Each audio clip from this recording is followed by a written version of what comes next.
This 10th year of Daily Tech News Show is made possible by you, the listeners. Thanks to every single one of you, including Kriya Artem, Tony Glass, Philip Less, and brand new patrons coming in under the wire at the end of the year, Starseed33 and Alex. Woo-woo. On this episode of DTNS, Molly Wood breaks down the Adobe-Figma breakdown. Jason Howell's here to tell us what he thinks will be the big new mobile trend for 2024. And Sony backtracks on removing Discovery shows that you paid for. This is the Daily Tech News for Friday, December 22nd, Christmas Eve, 2023. In Los Angeles, I'm Tom Merritt. And from the studio on Scooter Lane, suggested by Benjamin, I'm Sarah Lane. From Oakland, California, I'm Molly Wood. Drawing the top tech stories in Cleveland, I'm Len Peralta. I'm the show's producer, Roger Chang. And joining us, co-host of Android Faithful, Jason Howell. Hello! How's it going? It's so great to see all of you on the streams and do a podcast with you. Thank you for Oh my gosh, I cannot think of a better way to wrap up 2023's live streams of Daily Tech News Show than with this group right here. Y'all are the best. Indeed. Thanks, everybody, for being here. Best. Well, you'd see how you feel at the end of the show, Tom. Yeah. We'll check in 30 minutes and find out. Let's start trying to ruin it with the quick hits. Somebody's Grinch is in here. Android authorities Michelle Rahman, also found on the Android Faithful podcast, notes that Google introduced a new battery information page in the About Phone section of settings. It shows the manufacture date and cycle count of the device's battery thanks to a new Android 14 API.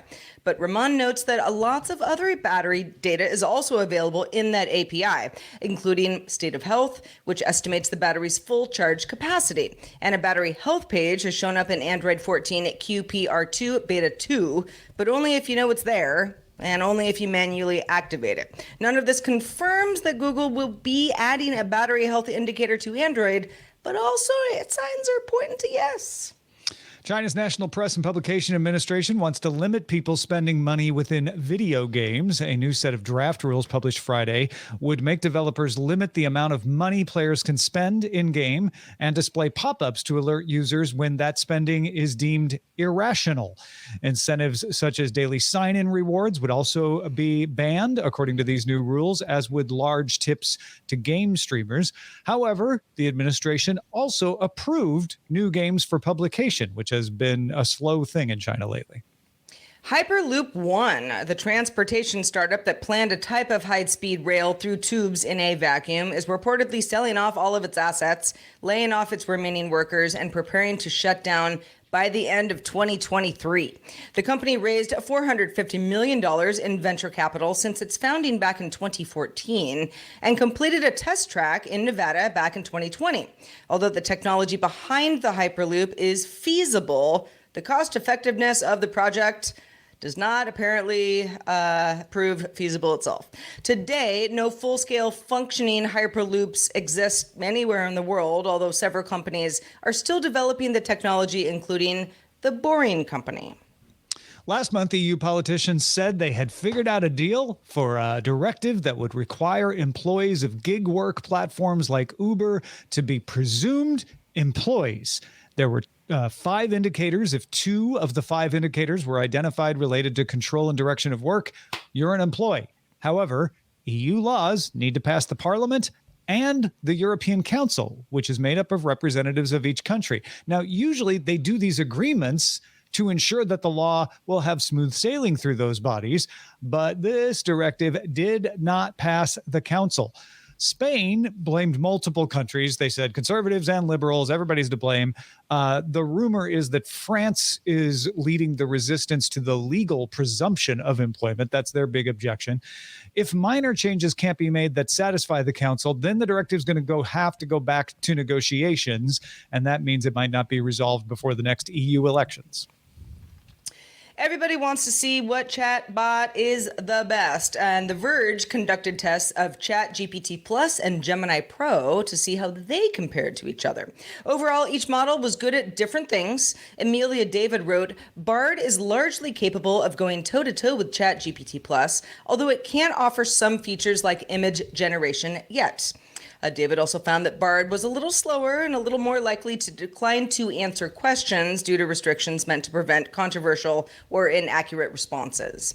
David also noted Bard is free and ChatGPT Plus costs $20 a month. All right, so this last quick hit is a little tricky. So let's set a few things straight ahead of time. Apple has been banned by the U.S. International Trade Commission from importing watches that have the blood oxygen sensor that the ITC says violates the patent of a company called Massimo. Apple has decided to stop selling its two watches that have that sensor, the Series 9 and the Ultra 2.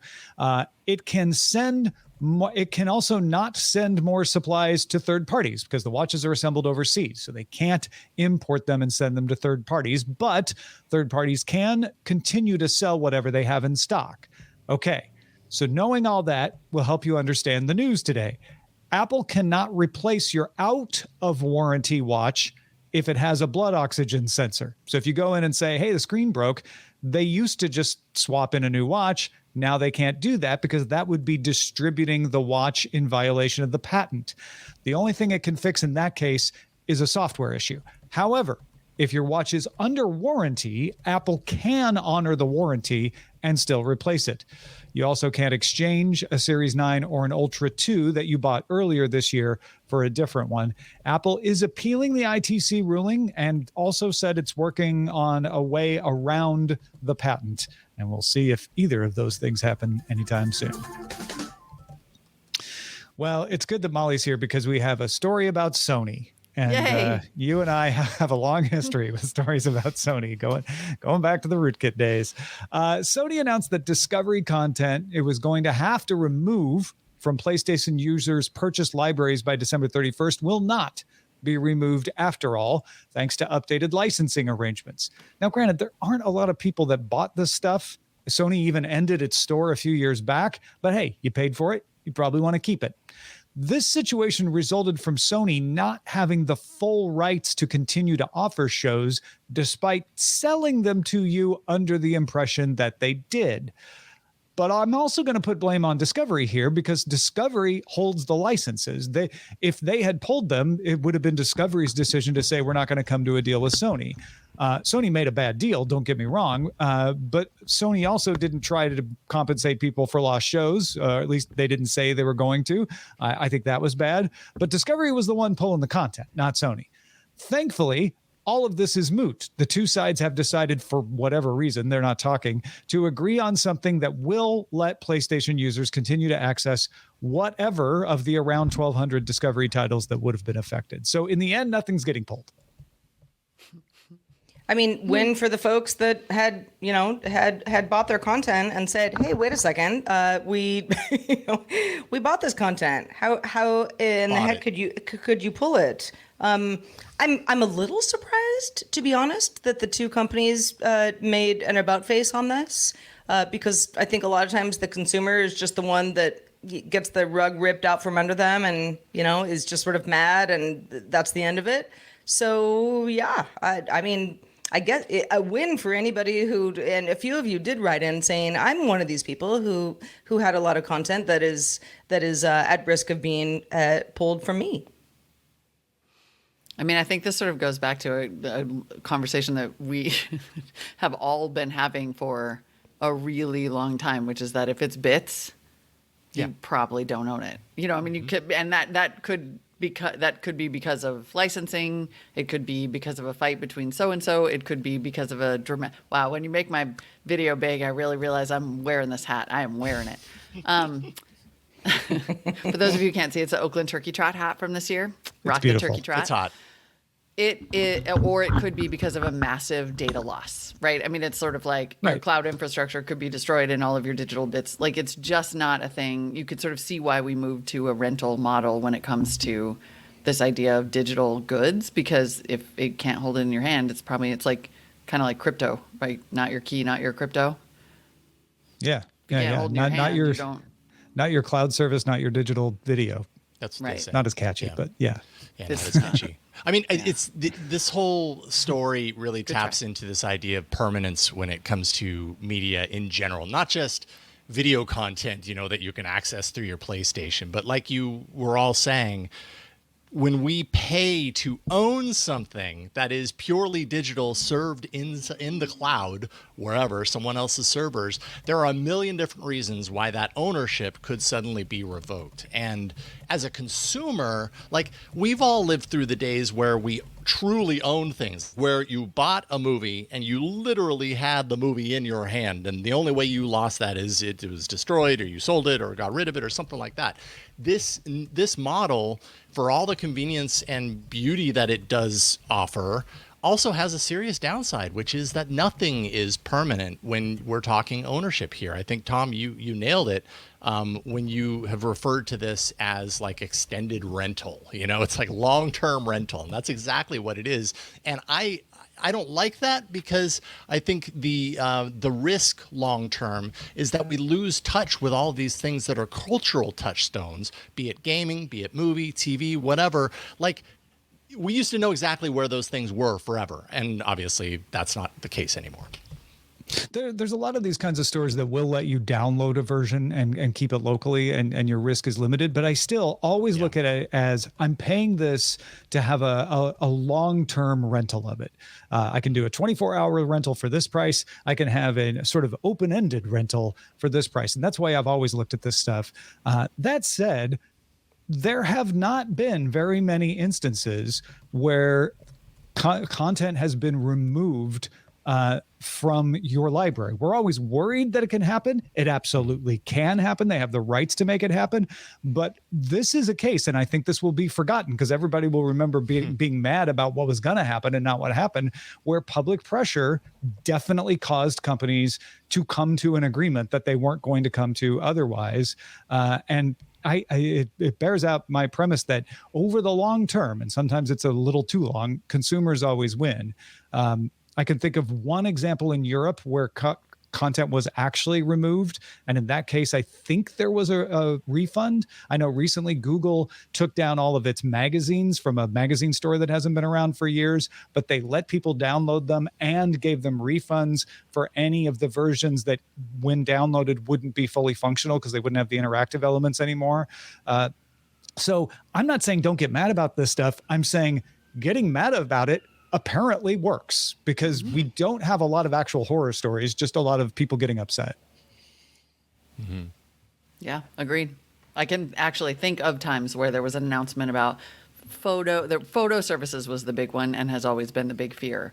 And I'm trying to remember which photo service it was that sort of said, we're going to delete all, even when they migrate it and then delete it, there's a huge outcry. So yes, I agree. Just don't, yes, on the one hand, we're in this paradigm and digital bits could always just boop into the ether, but we shouldn't accept that. You know, if somebody is like, oh, I know you bought that, and I know we told you that you bought it, and we sold it to you for $20 instead of $2, but now we're going to take it away. Your response as a consumer is, no, thank you. Yeah, make it very clear to Discovery that if you don't come to an agreement with Sony on this stuff, a bunch of people who aren't going to be affected directly will no longer trust buying stuff, and your potential market just got smaller. You don't want to do that. So earlier this week, Evan Blass, you probably know him as EvLeaks, uncovered a countdown clock to the next Samsung Galaxy Unpacked event. Looks like it's going to happen at 1 p.m. Eastern, Wednesday, January 17th. Waiting on the official word, but Evan Blass is pretty good at uncovering this stuff. It also contained the phrase Galaxy AI is coming, so that's pretty clear. There was a leaked spec sheet, which overall didn't have too many surprises in it. But Jason, you looked at this, and somebody who's covering Android continuously, you realized it kind of shows one of the big trends in mobile software for 2024. Tell me what you're thinking. Well, I mean, definitely I've had my mind in the world of Android for a long time, and I've recently been very, very interested in the kind of the modern development of AI and generative AI and everything like that. And when I look at the smartphone industry right now, I see a lot of people, who were once like incredibly excited about everything new that is mobile. Like, mobile has reached this mature point where it's really hard for it to wow us. It's really hard for it to do things that are more than we've already seen. So the hardware innovation, we're not really seeing a whole lot of that. Maybe a little bit in foldables, but that's not one of those things that's really winning the world over, right? Like it certainly has its devotees, but it's not the total innovation that everybody's buying into. But when I look at the software and I look at the promise of what we've seen in the last 5-7 years when it comes to AI on device, be that Siri, be that Assistant, whatever it is, and the promise was there, and it did some of those things, but I think long term it also disappointed a lot of people. When I see where we're at with AI and primarily these chips, these AI chips being on device, the actual AI computations happening on device, so that we have less to worry about as far as our data and our privacy going out in the cloud, and what it's capable of, specifically what we've seen in the last year as far as advancement and growth in that industry. And then where we're headed right now, I think 2024 is going to be a really big year for mobile because of what this integration of AI is going to do. It's going to make us excited about software again, because some of these, advanced features that we're going to see in these phones are actually going to be incredibly useful. Hopefully they aren't totally disinformation machines, but I think a lot of them are going to be really useful in ways that we were hoping we would see 5 years ago and didn't quite materialize. And we're getting a lot more on-device capability. Apple just published a white paper about that is open for other people to use. And I know there's a lot of development being done at Samsung around this, Google obviously as well, and OpenAI and Anthropic, et cetera. So there's going to be more that you'll be able to do without having to send that data off in the cloud too. Mm-hmm. Mm-hmm. Didn't Qualcomm 100%. Make some announcements on that front as well? Yeah. They've got an AI neural processor kind of thing too. Yeah, that's good. Yeah. Right. I want to know what Jason thinks about the humane AI pin. Like, as long as I just have you here. Speaking of mobile and AI. Yeah. I mean, that's one of those products that you could, and I have, we could easily, make fun of it and be like, are you kidding me? Like, no. But it's a really early example of where I think this stuff is headed. And is it the right solution right now? Maybe not. Like some of the projection onto the hand, that thing's a little bit silly, but I kind of understand why it exists. But it's new and different. But right? It's new and different, right? Yeah. And also, one of the threads from this last year was the whole Johnny Ive, doing a partnership with OpenAI to work on something mobile that is really AI first. And that kind of sounded silly and funny at the time. But the more that I've seen the mobile developers, or not just developers, but the people making the hardware, bringing their chips on device and doing some really cool things with it, the more it really makes sense. It's kind of like the humane AI pin is another version of what I believe Johnny Ive and OpenAI are probably going to be working on, and that they're all going to be working towards in the next handful of years. Mm-hmm. So, yeah, it's interesting. It's a really cool time, I think. Yeah, I do think you're right that we need differentiated features on mobile to get people excited about phones. I mean, maybe we don't need them. Maybe as consumers, we're fine. You know what? If I can keep my phone longer and not have to buy a new phone, that's great. But if you want to be excited and have something new out of your phone, it's going to have to be software. It's going to have to be features, because I think... Right. It's there's only so many ways we can fold a phone and say, whoa, look at this one.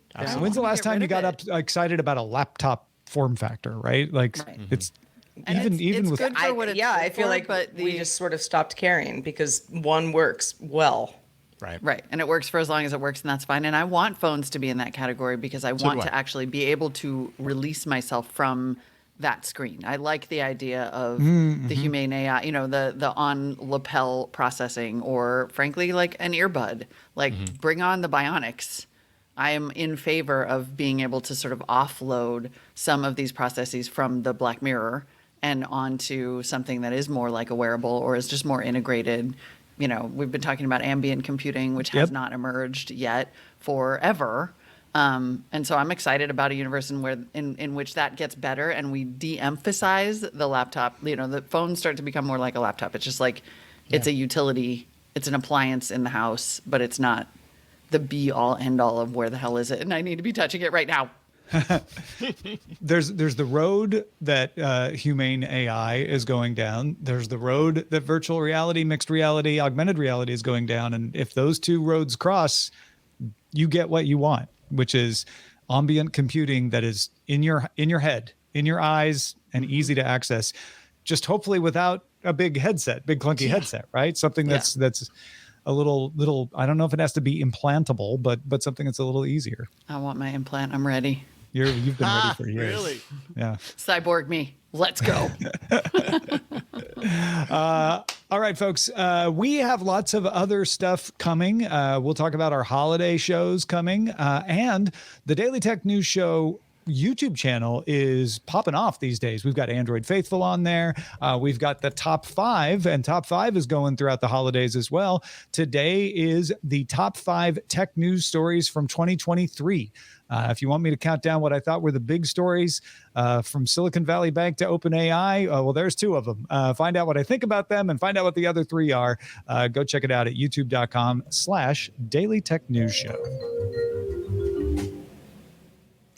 On Monday, we passed along news that Adobe and product design company Figma called off plans to merge. The reason, concerns by regulators in both the EU and UK, that Adobe would be abusing its monopoly position with Figma on board. Now, Molly, we know you've been following this story closely, so let's unpack what you think is going on here. Yeah, thank you for indulging me in this one. I know that this story is about a week old, but I cannot get enough of it because I think it is such an earthquake of a story in the startup and investment landscape specifically.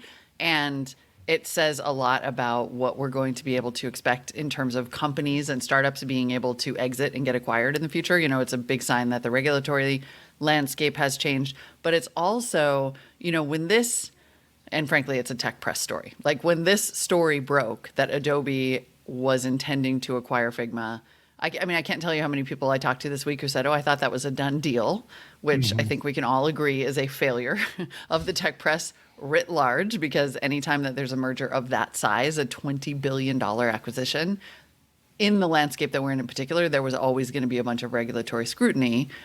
This was also a story that had like venture capitalists in the Valley dancing the biggest jig you've ever seen and sort of saying this is proof positive that our industry still works, because there'd been this kind of string of investment failures and sort of high profile hits, right? You had WeWork, you had Theranos, you had the whole kind of crypto rush. And this is kind of an industry that has been looking for a hit since, I would say, Uber. And so then they get this big Figma deal done, this big, huge exit, as they call it, and a bunch of VCs are going to make a ton of money, as are the employees of Figma.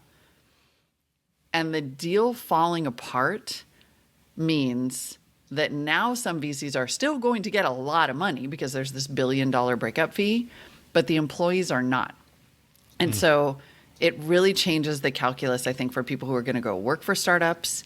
It does mean that venture capital missed another big exit, like really, again, missed this big success story that they were so smug about. And then, of course, there's a whole bunch of other stuff that goes in it. Like, it's possible that because of the regulatory scrutiny, the actual merger was taking long enough that generative AI appeared and changed the entire design ballgame. And Adobe was like, you know what, actually, it's totally worth us paying $1 billion to make this go away because maybe we don't need it now as much as we did. You know, we don't always talk about the venture capital side of things on tech stories that are relevant, we think, to our audience because, you know, it's often kind of inside baseball and largely financial. You mentioned the breakup fee. We talk about breakup fees happening when a company gobbles up another company or is merged and there's a lot of money at stake. Is there ever a situation, Molly, where the employees get the breakup fee? I mean, is this just kind of the way that investment works? It is the way that investment works. And I think what I've come to realize is, like, yes, it's a really big financial story, but it's also a story that determines sort of what companies live and which ones fail and when and why they are pushed to develop technology in a way that maybe isn't in the best interest of the company or even the users or the employees, right? A lot of that is because of this mechanism and the way that they get funded by venture capital, and they have to grow and they have to get bought by an Adobe type thing. And when we talk about competition in the tech space, it's this double-edged sword because, of course, investors want a lot of different companies to exist and a lot of technologies to exist, but they also want them to get acquired by a bigger monopoly because that's a payout. So it's become this interesting fabric I think, of the way that these tech companies develop. And then to answer your actual question in terms of whether the employees ever get the breakup fee, like, hell no. I mean, maybe Figma could do the right thing by its employees and give out some very big bonuses. Yeah, but when you That hear would be about the nice. breakup fee, it's not going to the people who have built this company that now is no longer getting acquired. Absolutely not. And And in I this wonder- case, it's sorry. a free $1 billion for Figma to keep growing. It's a double kind of, like, now Figma doesn't need to take on any more venture capital, so nobody's going to be able to invest in this super hot company and get equity in it because they just got a free $1 billion from Adobe. Yeah. I wonder And what it's this also means for the employees who do stick around, who are there. How does this change the environment for them when you were that close to being acquired by probably the cream of the crop, company that you would want to, make your money that you've been waiting for, and now that didn't happen? Do you settle? Do you continue? How does that impact the day-to-day at Figma going forward? I'm super curious to see that. I know, I'm curious too. I mean, I would think that you would in some ways be excited. I know that a lot of employees and a ton of users were not excited about this. for sure. Right? They're like, we don't want to get absorbed into the machine. We want to continue to build cool products. Like, the story of every company that gets acquired is that they get kind of starved of resources because they're part of a larger machine. So the people who really care about the mission are probably like, yay, we get to keep building cool stuff. But also, I was about to become, like, for a lot of these employees, this was such a huge acquisition that a big number of them were about to become 7-figure people. And now Yeah. they are not. And it's Not right away. just straight up Yeah, not. not now. and maybe not ever. Maybe later. And maybe But yeah. not ever because the window where you could just get bought by your competition for $20 billion has closed. That is over now. And so, like, depends on where you're going to go. They may indeed get a great payout when and if this company goes public or gets acquired by somebody else, but it'll be a lot longer and it'll probably be smaller. And you pointed out to me when we were chatting over text message that this changes, and you touched on it a little bit earlier, this changes what kind of companies might get funded if the possibility for these kinds of exits is now closed off.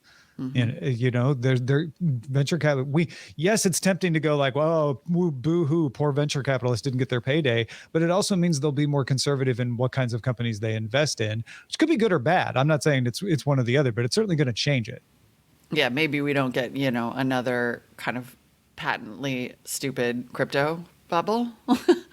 Like, where everybody could see that too much money was going into that. But it's a big landscape change. And I think it does, we will start to see in 10 years, we'll look back and go, oh, it's hard to prove a negative. It will be hard to say, oh, these technologies didn't get funded or these companies didn't exist. Yeah, 'cause they But never most got funded. likely, Yeah. right, because they never got funded. Most likely we will start to see possibly some more responsible behavior, right? Not such big checks, not such huge distortions, but We less might not risk taking. It sounds like what you're saying is we might have fewer disruptive ideas succeed, but we will have possibly more solid businesses out of Right. this. Exactly. Because the new benchmark is going to be, can you make it as a business without getting acquired? And Yeah. that's actually a good thing. And it's a good thing for people who want to build something enduring and not just get rich really fast. Yeah.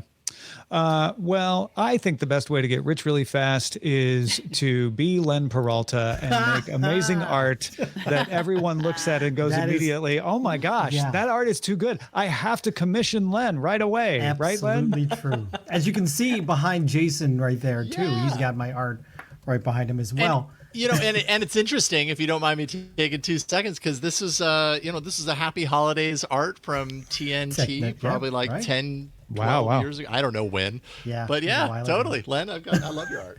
Well, in that vein of Christmas, Poor Ayaz.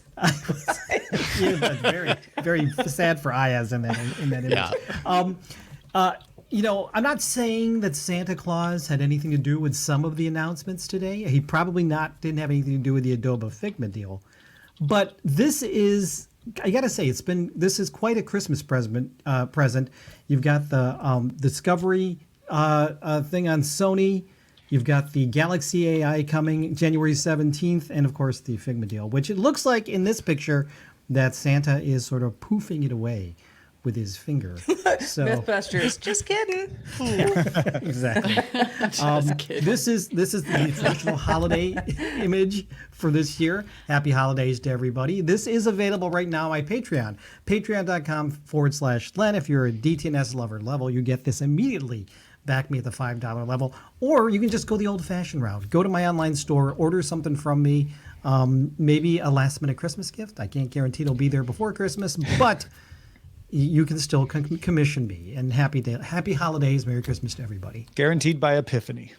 Exactly. And Well, it is a fun pre-holiday show, not least in part because Molly Wood is here with us. Molly, let folks know where they can keep up with your latest. You are the absolute best. I have just finished my first year of Everybody in the Pool, the podcast about climate solutions. You can find it in any podcast player or at everybodyinthepool.com. I did a clip show and I love it. Nice. Jason Howell, Very also nice. with us, wearing a very dapper hat, I must say.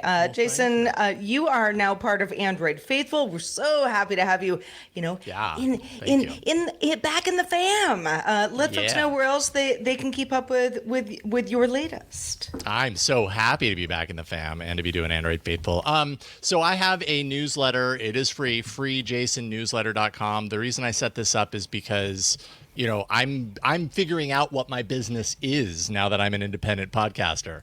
And so if you subscribe to this newsletter, as the URL says, it's free, then as I know more about all the things I'm working on, I guarantee I will keep you updated there. And then you can support me in all the different places that I end up. And that's coming soon. More details to come. Thank you for having Excellent. me. I'm so excited about that, Jason. Good stuff. Me too. I'm Go super excited. Check it out. Veronica Belmont, thank you for being with us. Tell us what you are up to these days. Yeah, thank you so much for bringing me on as a Adobe-Figma subject matter expert. I love sharing my opinions on that. You can find me, as always, as at Veronica on most of the things. But yeah, great to see you all. It was a wonderful, wonderful podcast. Oh my goodness. Surprise! What just happened? I know. My mind blew Also- into pieces under this hat. Also, hey, a-holes, way to trick me into talking about Adobe Figma with Veronica in the background. Like, cool, super cool, super That's cool. hilarious.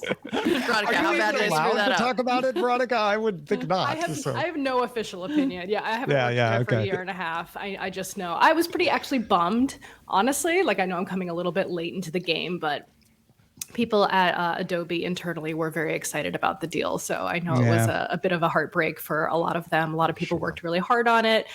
Personally, I think it should have gone through, but I have a ton of bias there. So probably not the best person to ask. All right. Well, don't forget, folks, next week we have our holiday specials. Monday we're off, but Tuesday is our listener co-host show. Wednesday, our best of DTNS and GDI, and Joe did a stellar job. You're not going to want to miss that. Thursday, we look at our predictions from last year, see how we did. Friday, we make our predictions for 2024. Monday, January 1st, we're off, and then back with regular live shows and a celebration of our 10th anniversary on January 2nd. And don't forget, Rob Dunwood will be helping you keep up to date on daily tech headlines in the DTNS feed Tuesday through Friday next week as well. Patrons, stick around. Veronica's going to hang out with us some more on Good Day Internet. It's our final GDI debate for 2023 as we tackle the most perplexing questions of the year. All right, so as Tom mentioned, this is our last live show for 2023, but we will stream our holiday specials at the usual live showtime on Twitch and YouTube, 4 p.m. Eastern, 2100 UTC. Find out more at dailytechnewsshow.com/live, starting on Tuesday, December 26th, with our listener co-host show. Happy holidays, everybody. This week's episodes of Daily Tech News Show were created by the following people: host, producer, and writer Tom Merritt, host, producer, and writer Sarah Lane, executive producer and booker Roger Chang, producer, writer, and co-host Rob Dunwood, video producer and Twitch producer Joe Kuntz, technical producer Anthony Lemos, Spanish language host, writer, and producer Dan Campos, science correspondent Dr. Nikki Ackermans, social media producer and moderator Zoe Detterding. Our mods: Beatmaster, W's Goddess One, BioCow, Captain Kipper, Steve Guadarrama, Paul Reese, Matthew J. Stevens, aka Gadget Virtuoso, and JD Galloway. Mod and video hosting by Dan Christensen. Music and art provided by Martin Bell, Dan Luters, Mustafa A, Acast, and Len Peralta. Live art performed by Len Peralta. Acast ad support from Tatiana Matias. Patreon support from Tom McNeil. Contributors for this week's shows included Scott Johnson, Justin Robert Young, and Molly Wood. Guests this week were Huen Tui Dao, Jason Howell, and a special cameo from Veronica Belmont. Thanks to all the patrons who make the show possible.